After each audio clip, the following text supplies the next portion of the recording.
We're going to be actually wrapping up the series that we've started this year called New Year's Revolution. We said that so often we make resolutions, these kind of, oh, it sure would be great. I'm going to join a gym and go 7 times a week. And then after you pay for the gym for about 3 months and you haven't even gone 7 times, then you go, well, it was a good idea, right? We're saying it has to be, if we're going to step into what God has been preparing us for the last 4 years or so, this idea of getting new life to launch into the mission that Jesus has for our church here in Ephrata, it's going to take more than a nice resolution. It's going to take a revolution of our heart, and we've been walking through what that looks like. We said we're talking about that in the context of following Jesus, because we say that our core purpose, why we exist, is to help people live Jesus-centered lives. Because when Jesus is at the center, it affects every other area of our life. So if that's true, then this idea of following after Jesus is important. We said that it has to be all about the gospel, right?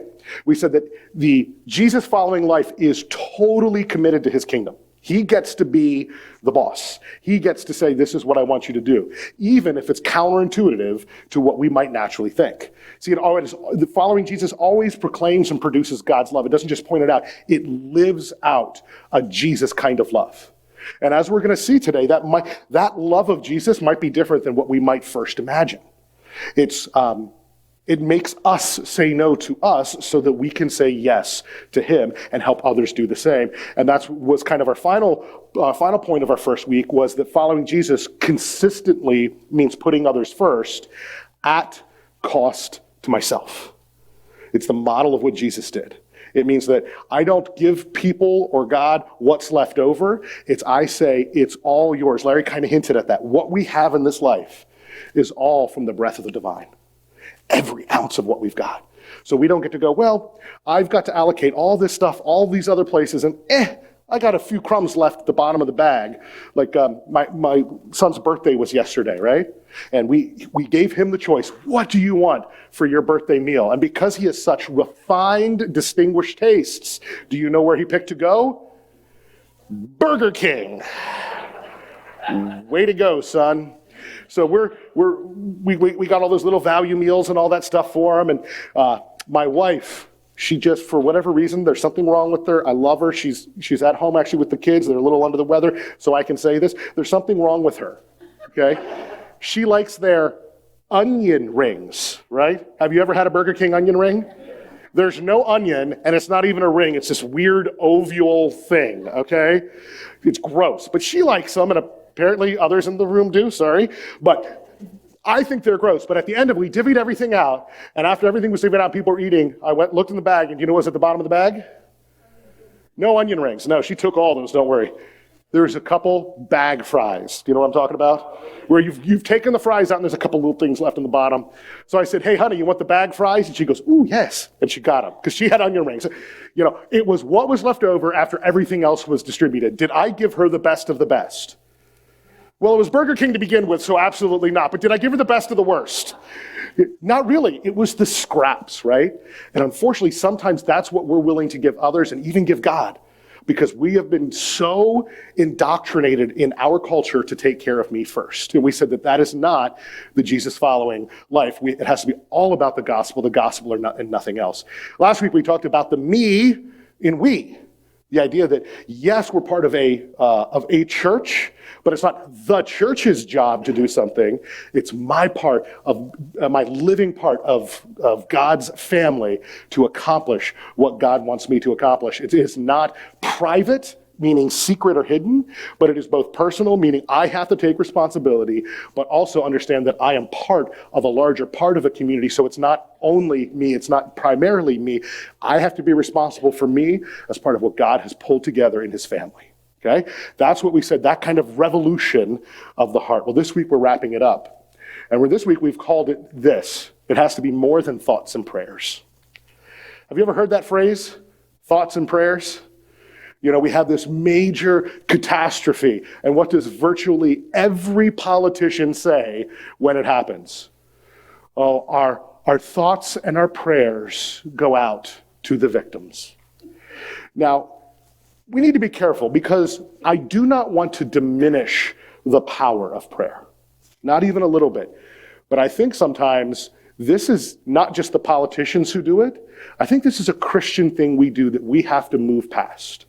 Now, let me say this. Let me share a quote here. This is from Reverend Eric Parker.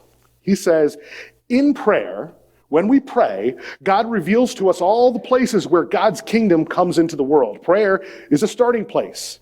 When we so often treat it like the end point, prayer helps us see where God is at work in the world and where his kingdom is coming. Prayer helps give us the language to talk about the needs of the world. See, sometimes we think if we just pray, all right, I did it. Right, I'm done. And what Reverend Parker here is saying is that it's something more. That is good. Let me share another quote. And in my searching, I found this quote, and I did that thing where I forgot to write down who it was. So I apologize. This is not my thought. If it is your thought, feel free to listen online and claim it, and let me know, and we'll give you credit. But this is what this other quote said. Prayer is not only a means of asking God to act, it is also a means of asking God to give us opportunities to act. Prayer is the first step, not the final step. We pray as we move into action, and this author said, I confess on behalf, don't miss this, it was a pastor speaking, again, I don't remember his name, I apologize, but I confess on behalf of many or perhaps most Christians that prayer is often an excuse for inaction. I think that is a astute challenge to those who bear the name of Jesus. When something difficult happens, or when something needs to get done, I know we're often quick to pray, or we're at least quick to say we'll pray. As a side note, please don't say, I will pray for you if you have no intention of praying for somebody. You don't get Jesus points for the good intention of maybe doing it. Either don't say it, or if you don't think you can remember later, ask to pray with somebody right then. So if someone says, oh, my goldfish died and I'm really sad. Don't say, I will be praying about your goldfish, and then forget about it. Either write it down, remember it, or just in that moment, pray with that person for their goldfish. But here's the thing. If someone's really upset about a goldfish, don't only pray for them. Don't only pray. You pray, but it has to be more. What can you do to come alongside the person in grief?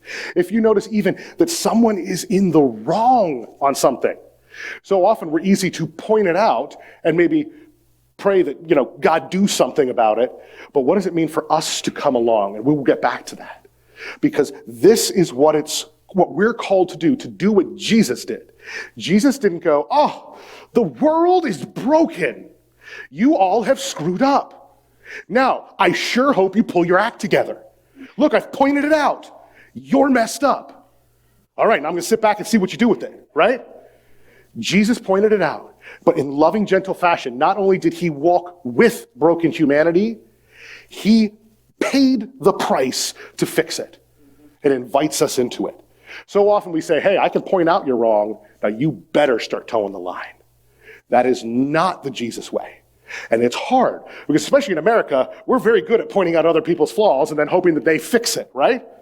If you don't know that, check out Twitter, Facebook, Snapchat, TikTok. I mean, there's a whole lot of them you can go to where people are super quick to point out how dumb other people are. But we're not good at coming alongside. What did Jesus do with the woman caught in adultery? What did he do? Okay, you guys are right. She's kind of nasty, right? She does some stuff. You better just kill her. That's right. She's wrong. Right, that's what it says in our Bibles, correct? Not even close. He stood between that woman and the ones who had let loose the judgment and said, if the first who has not sinned, you cast that first stone. He stood in the gap. He was willing to face an angry mob for one who was wrong. It was not that she was unjustly accused. Now, there was inequity and imbalance, and we can get into that at another point, but the fact was she had done something wrong. She was caught in this sin. And yet Jesus didn't wag his finger and say, you're screwed up, you're messed up, you better fix it up. He stood between and bore it, okay? That's what we're called to do. And then that's why it has to be more than simply thoughts and prayers or social media posts, but it wasn't as quippy to put that in there. But here's what I want to say. In each week, we've been walking through to do this Jesus-centered life a certain way, we have to do certain things. Well, we're saying it's slightly different this week. To be a Great Commission church, the kind of church that Jesus commissioned and sent out, his final words to his disciples, we need to do more than affirm or agree. We need to make our declared values actualized values. We have spent years refining and pushing into these defining statements about who we are, looking back at who we've been and where God is trying to take us. And a lot of these things are things that we're already doing or partially doing, but we have to do more than just say, oh yeah, I agree, that's a good idea. We have to push it to the forefront of what we do to be the kind of church that Jesus is calling us to be. So what we're going to do now is a blitz through some of those real basic ideas. And we're going to start with our purpose. Our purpose, our core purpose. Does anybody want extra bonus Jesus points, gold stars on a Sunday morning? Can you tell me our 6-word purpose? We've only been working on it for 4 years. I understand why this is new to you. Anybody? We got Diane. What is it? Has anyone in the room heard that before? Anybody? A couple of you are willing to admit it. All right. But remember, we even said there's a way you can remember it. Do you remember the sound effect? All right, let's see here. Helping people live Jesus-centered lives. There we go. Martin remembered it. Okay, do the whoo at the end. Helping people live Jesus-centered lives. All right? 6 words. Helping people live Jesus-centered lives. This is our core purpose. Everything we do must advance and may not detract from this. We can't violate this. We say that, and as we started, that's because with Jesus at the center, it affects and improves and brings joy and purpose and life into every other area of life. Now, as we go through these, I'm not going to spend a lot of time. I'm pretty much just going to name them. We spent 3 weeks at the end of 2021 really mapping these out in a series called Unshaken. If you haven't seen that, if you haven't listened to that, you can scan that right now on your phones. You can shoot it up there. It should be big enough if you're in the room. This will take you to our YouTube playlist, which will give you access to 3 messages where we walked through these things. You can type in that web address there, and that, again, will take you to that series. This gives you the heartbeat of all these statements. And we said that we as a church can be unshaken if we truly understand and live out these ideas. This is the center, helping people live those Jesus-centered lives. It's our core purpose, and we said we accomplish it through our core mission, which is connecting people to the help, the hope, and the healing of Jesus in all those areas of life. If what we're doing as a church, and quite frankly, I'll say it this way, because remember, we're a me that's part of the we. If in our individual lives, if what I'm doing is not connecting to the help, the hope, and the healing of Jesus, I'm not doing it the right way. I'm not leading a Jesus-centered life. Now, that doesn't mean that all you do is running around telling people, help, hope, healing, help, hope, healing, help, hope, healing. That's not what we're saying.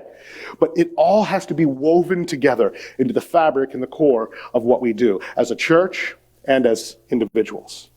Now, we also said that we have 3 core beliefs.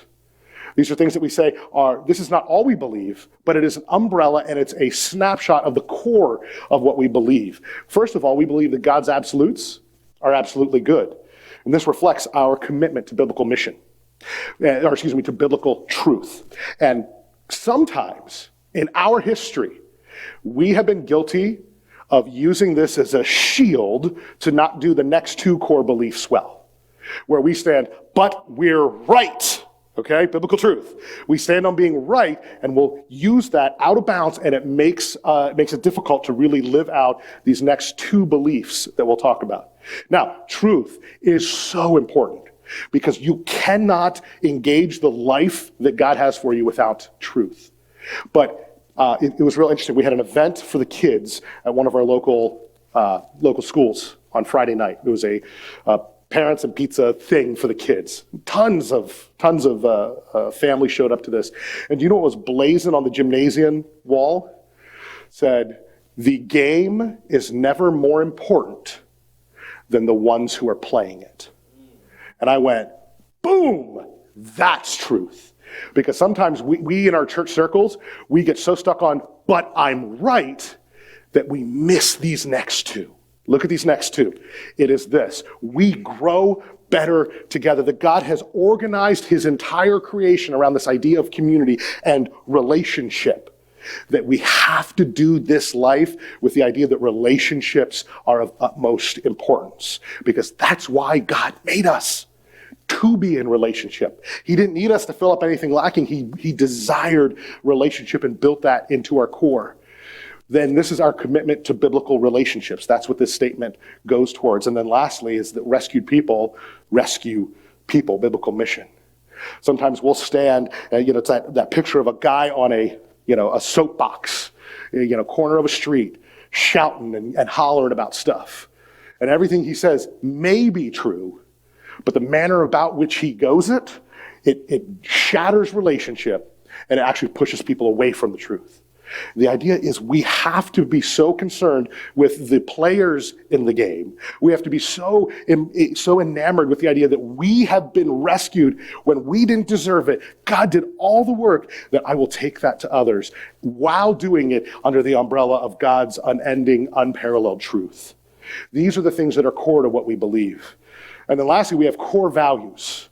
We have actually 6 of these that we've identified. Embracing purpose is our gospel focus. Developing kids and students is our forward focus. Our community impact is our outward focus, while authentic relationships is what we focus on in the inward sense. Pursuing excellence is how we talk about our upward focus of recognizing that we serve an excellent God, so we should reflect that in all that we do. We should pursue that. And then lastly is multiplying influence, and this is the idea of discipleship, of doing that great commission work of helping people live Jesus-centered lives, of teaching people to obey all that he has commanded us, of baptizing people, of multiplying what he has given us. It's the model of growth that he's given to his family. These are those things that make up who we are. And I think if we're going to be the Great Commission church, like we said before, to be the Great Commission church, we need to do more than affirm or agree. I haven't had too many people when we've shared that who have said, "That is terrible. How dare you want to develop kids and students? You should let them just, shove them in a dark room and tell them not to be loud." I haven't gotten that too often. I haven't heard people say authentic relationships. "Oh, I hate people. I hope you kill them all." I don't get those responses. Well, people go, "Oh, yeah, those are good." I mean, there's people who are more excited about it than that. But all of these values, all of these beliefs, our mission, our purpose, people will agree. But it has to be more than, that's good. We have to say, yes, that's our value, okay. I mean, we could put it on a cup if you want it and you can carry it around, but it has to be more than declared. It has to be actualized. It has to be moved into the fabric of our lives that we take out as individuals and as a church. So I want us to go to one place this morning where I think it shows some of the heartbeat of what God is about for his church, for his people. We're going to go to Micah. This is in the Old Testament of our Bibles. And we're going to go to chapter 6. We're going to look at 3 verses fairly quickly. This is what we read in Micah chapter 6, starting in verse 6. This is the prophet crying out, basically, what can I do to properly serve God? What does it look like? He says, with what shall I come before the Lord and bow myself before the Lord on high? It's this picture of if everything I've been saying about God is true, if God has revealed himself in the way that he has in these preceding chapters, in his glory and his power and his worthiness to be worshiped, how do I go about it? How should I do this? He asks. He says, shall I come to him with burnt offerings and with calves a year old? Now, if you're not familiar with the Bible or some of the Old Testament or what the ancient Jewish people were, what they were instructed to do when it came to worshiping God, they were told to come with burnt offerings. And so in one of the particular sacrifices, they were told to come with calves that were a year old, these perfect, unblemished year-old calves. You find that in Leviticus 1 and 9 and even in the space between those chapters. So yes, the answer is, should I do that? Well, at that point, the Bible said yes. But he keeps going. He says, will the Lord be pleased with thousands of rams or with 10,000s of rivers of oil? Think about that. Think about how much oil would be in a single river if it was filled with oil. Now, let's go with 10,000s. This is a vast amount, right? Is he actually offering to bring 1,000 rams and 10,000 rivers of oil? No, this is what we call hyperbole.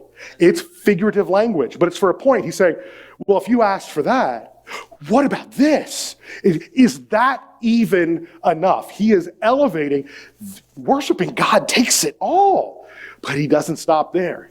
He continues on here in verse 7 and says, shall I give my firstborn for my transgression, the fruit of my body for the sin of my soul? Now, I want to suggest that this would be him moving to a level of absurdity. He is not actually saying, I'm going to kill my kids in my worship of God. But he is recognizing that his sin is so great that even that is not enough. It is actually a foreshadowing. This is one of those things we find all through the Old Testament that points to the New Testament of our Bibles. And the New Testament is what testifies to the life and work and ministry of Jesus and his church after he ascended to heaven. You see, here in Micah, it's pointing forward to a truth that actually, yes, the sin is so bad that the only way to atone for it is with precious life. But God will not demand that of those he created. See, man deserves death. Humanity deserves death for his sin. But God says, I can't bear the thought of that. And absorbs it within himself in the person of Jesus Christ. But as we look here at Micah, he is saying, what can I do? What is the right response to God? How do I worship God? And here's what we find in verse 8. He has told you, oh man, he has told you what is good. And what does the Lord require of you? Now, what does that word mean? Require. What other words come to mind when you hear the word require? Mandatory, okay. Any others? Ask? Well, I might even say it's stronger than ask. See, if I ask, let's say Maya to come back up here and speak, do you know what she's going to do? She's going to say no. That's how that's going to go. However, if I required it, she wouldn't have the option to say no. Well, I mean, she would. She can hurt me. But you understand what I'm saying? There's a difference. So often when we see ask or command in the Bible, we think it's optional. Or we think, well, it can fit under this other thing. Well, yes, I'm supposed to do this, but there's this other thing that I'm going to lift up a little bit higher, right?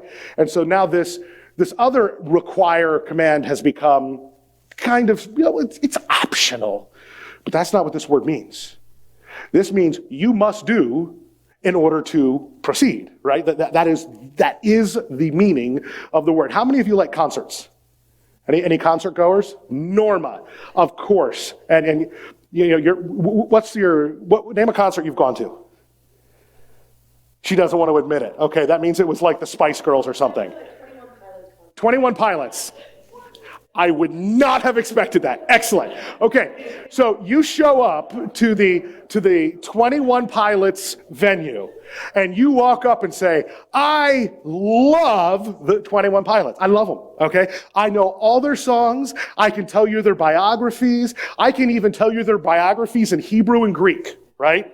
I really know them. I'm one of their biggest fans. I can sing all their songs, right? And I do it every week. In fact, every Sunday, I get together with other 21 Pilot fans, and we all sing their songs, okay?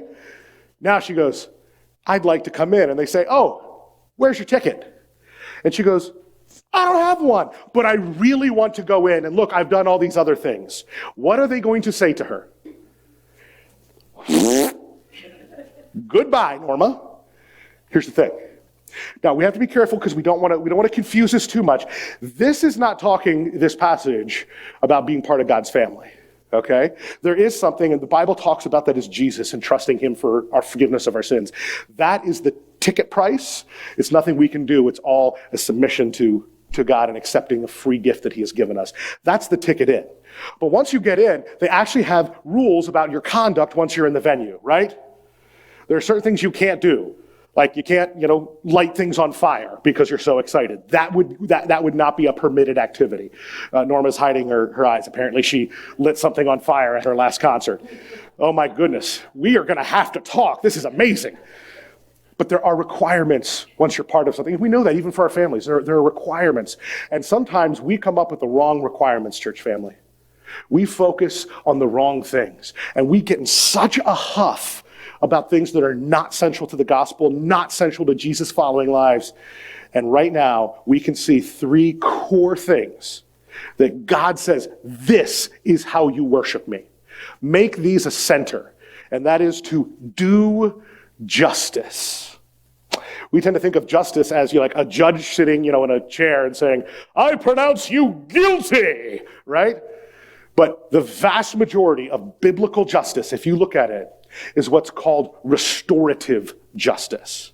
The pronouncement of guilt and your consequences is called retributive justice, and that is part of it. It's about a quarter of the time you find that in the Old Testament. But 75% of the time you see the word here for justice, which is mishpat. It is concerned with restorative, which is saying seeing others who are suffering or in a bad way, and regardless of how they got there, helping them to come to a place of restored living, of brokenness being made whole. And the actual phrase here is asa mishpat. And that is not just to act justly. The word means to manufacture or create. It's saying where justice doesn't exist, where there is brokenness in the world, you do the work of fixing it and producing good in that situation. We like to think, I'll do justice. I'll tell everyone that they're wrong, right? Again, social media. But that's not the biblical picture. The biblical picture is for us to do the work of helping others come back to a place away from brokenness and hurt and into the light and love and joy of Christ. But then he goes on and he says to love kindness. The Hebrew here is ahava chesed.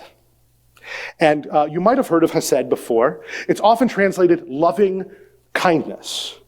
But the first word, ahava, is actually love.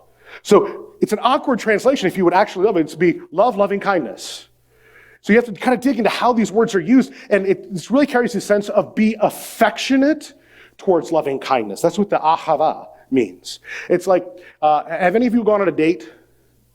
Any of you? Again, some of you are just terrible liars. You're staring at me. All right? Well, Gloria, thank you for answering. I appreciate that. And I can imagine when Gloria, when you were on a date and you looked over and you saw him sitting there, you weren't like, right? You looked over and you went, right? It is this warm, tender connection to. It's you matter to me and I want to just wrap my arms around you. I want to be affectionate towards you. We need to be that valuing of loving kindness, of treating others kindly and gently. Again, that's hard for us. It's so much easier to be harsh. But what this is calling us to is a gentleness that shows God's own heart. And then he wraps up with this, to walk humbly. And this is halak tzatna. Seriously, there's a reason it's probably good that you guys don't sit in the front row, because you'd be wet by the time we're done. You can't pronounce it. I had a Hebrew professor tell me that. If you're reading your Hebrew Bible and it's not wet when you're done, you haven't done it right. Okay? So that's probably good. These are fun words, but it's important for us because, again, that lost in translation thing, this is not just kind of walk around, kind of like, you're not important. The sense of this is to behave with humility in an ongoing fashion. It is that I kind of order my life around. That's what that word walk here means. It's not just, in this sense, it's not just taking a stroll. It's how you organize your life around humility, which means I put others before myself. I don't say, I will stand on the rock that I'm right. I stand on the rock of, what do you need? How can I love you well? It is a different perspective. It's almost a revolution of the heart, if that makes sense to you, because that's what we're talking about. What are these things? How do we live this Great Commission kind of life, this Jesus-centered kind of life? We do justice. We love kindness. We walk humbly. I want you to read those words again. They're up on the screen there. Do justice. Love kindness. Walk humbly. Does that sound like anyone you've heard of before? Those three words. Who does that sound like? What? What? Jesus. And I'm not being silly with that. Here's the thing. That is exactly how Jesus went through this life. He manufactured justice when there was oppression and hurt. When things were wrong, he made it right. When people were caught in sin, his focus was not on the sin, but to protect the heart and the soul of that person, and quite frankly, their bodies. He stood between executioners and someone who was in that time and that day guilty of an executable offense. He stood between the axe and the neck. He manufactured justice. He put it on himself to say, I will help make this right. He did justice. He absolutely loved kindness. Look at how he interacted so many times when he could have been so harsh. Yes, there were times that he got angry. Absolutely. But do you know what that anger was about? Well, if you go back to a series we called Seeing Red, we spent weeks talking about the things that made God angry, and they were not the things that usually make us angry. They were about people who suffered injustice, people who were wronged by the world around them. That's what made Jesus angry. We think that the turning over of the tables, remember that's the one that's usually brought about, the turning over the tables in the temple and making the whip was, look, he stood up for truth. Well, he did, but what truth was he standing up for? You see those money changers? They were exploiting the poor. That's what made him angry. How dare you disrespect the image of God that these people are made in? How dare you devalue them? How dare you manipulate the system to get what you want? He was angry at that, and yet we use it for such superficial things. He loved kindness, and at the same time, he walked humbly. He literally told demons who knew who he was, don't declare it yet, it's not time. Let me love others. Let me meet needs. Let me teach others about God's kingdom. He was so humble, and he did it consistently throughout his ministry. That's what we need to do, and quite frankly, what we're going to be pushing into for the next few weeks is the idea that Jesus is not only the Son of God, but he's the Son of Man, and he gets us. I don't know if any of you have seen on TV or social media this phrase kind of popping up everywhere, Micah. That's right. This is a movement, a group, a Christian philanthropist has dumped more than $100 million of his own money into this campaign to help churches around the country, to equip them to help reach their neighbors with the idea that Jesus has gotten a bad rap because the church has often represented him poorly. So what can we do to show the world that Jesus gets them? Well, we're going to be tapping into some of those resources. We're going to be leaning into it. And in fact, we have already gotten because of our connection with this organization. And you can find out more, I believe it's hegetsus.com if you want to look into that. The website will be up in just a moment. But we've already gotten 3 different contacts of people who are saying, I want to find out more about Jesus from around the area. Because we're connected with them, they connect them to us, and we begin to have the opportunity for conversations. They're ending with a big Super Bowl ad. That's how much money they're spending. They bought Super Bowl ad time to share some of this message. So the big push that we're going to talk about in just a minute is what can we do to partner with this? The next 3 weeks, we're doing a sermon series called He Gets Us. And we're going to talk all about who Jesus is because of what he went through and what he did. He does understand us, but he calls us to something that we might not be natural to our cultural context. What I'd like you to do is watch a short video. This is one of the things they produced. We're going to be sharing a variety of other ones as well over the coming weeks on social media and even on Sunday mornings of what does it mean that God gets us and where he wants to lead us. A caring man took a walk. Everywhere he looked, people suffered. Anxiety ran high, hope dwindled, hatred rose. His neighbors had lost trust in the system and in each other. I need to do something, he thought. I'll bring them together and feed them. Around the dinner table, they can talk and see how much they have in common. Shared struggles, shared joy, shared pain. So he prepared a feast and invited all into his home. But some refused to sit at his table because they chose to only see differences.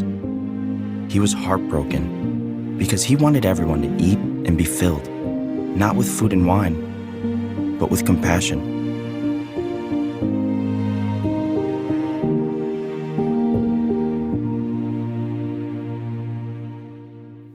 Jesus does get us. The Bible teaches us that we have in Jesus a high priest who was able to sympathize with us because he walked through the same life that we did. Now, what we're going to ask you to do is to stretch yourselves a little bit as part of this revolution, this New Year's revolution. Part of what this organization has done, they provide all kinds of resources free of charge, but they have even equipped churches to have t-shirts. If you look over there, we have a table worth of t-shirts. There should be enough for everyone in the room. Now, we didn't get to pick sizes, so we'll have to, if your size isn't there, you're gonna have to fight for it, okay? That's just how we're gonna have to do it. But do you know how much they charge us for those shirts? $0. They're not looking for anything other than to equip churches to take Jesus to their friends and their neighbors. What I'm going to ask you to do is for everyone in this room. And if you're not here in the room, if you're online, reach out to us. Come next week, come during the week, we'll get you hooked up. There are different shirts over there that say, he gets us on them. And then another one that says, I believe Jesus was a refugee, to help stir some conversation. What do we mean by that? Well, first of all, he was a refugee from heaven. But on top of that, when he came and he was born, do you know what happened to him? A king sought to kill him, and he had to flee from his hometown. He gets this idea. These things that we think are so distant from God, he has walked through them. And what we can do is, what I'm going to ask you to do is everyone take a shirt.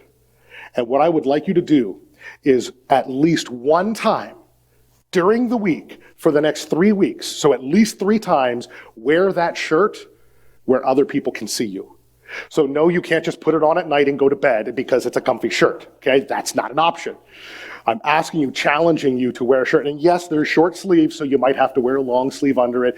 But I think we can suffer that much if it gives us the opportunity to talk to somebody about Jesus. What do you mean he gets us? What does that mean?